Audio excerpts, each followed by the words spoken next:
একটি ছোট গ্রামে এক কৃষক বাস করতেন। তার নাম ছিল রামু।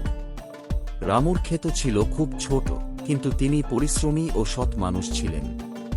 তিনি প্রতিদিন সকালে উঠে ক্ষেতের কাজে যান এবং সন্ধ্যায় বাড়ি ফিরে আসেন। কিন্তু তার ফসলের ফলন তেমন ভালো হচ্ছিল না এবং পরিবারের অর্থনৈতিক অবস্থা দিন দিন খারাপ হচ্ছিল। একদিন রামুর চিন্তা হল, আমি যদি কিছু ঋণ নিয়ে ভালো ফসল লাগাতে পারি তাহলে হয়তো আমি আরও ভালো অবস্থায় আসতে পারব। তাই তিনি গ্রামের ধনী ব্যবসায়ীর কাছে গিয়ে ঋণ চাইলেন।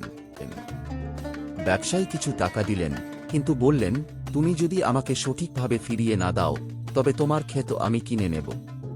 রামু আশ্বস্ত হয়ে ঋণ গ্রহণ করলেন এবং পরবর্তী কয়েক মাস কঠোর পরিশ্রম করলেন।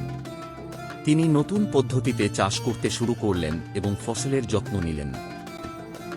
কয়েক মাস পরে তার ক্ষেতে সোনালী ধানের গাছ দাঁড়িয়েছিল, যা দেখে গ্রামবাসীরা অবাক হলেন। ফসল কাটা শেষ হলে রামু ব্যবসায়ীর কাছে গিয়ে ঋণ ফেরত দিলেন। ব্যবসায়ী তার সফলতা দেখে খুব খুশি হলেন এবং বললেন, তুমি সত্যিই পরিশ্রমী এবং সৎ। আমি তোমার ক্ষেতের জন্য গর্বিত। এখন রামু শুধু নিজের জন্য নয়, বরং গ্রামের অন্যান্য কৃষকদেরও সাহায্য করতে শুরু করলেন।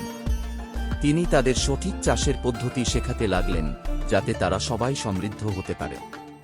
ধীরে ধীরে পুরো গ্রাম অগ্রসর করতে লাগল। গল্পের শিক্ষা হল পরিশ্রম এবং সততা আমাদের জীবনে সফলতা এনে দেয়। আর যখন আমরা একে অপরকে সাহায্য করি তখন সবার উন্নতি ঘটে।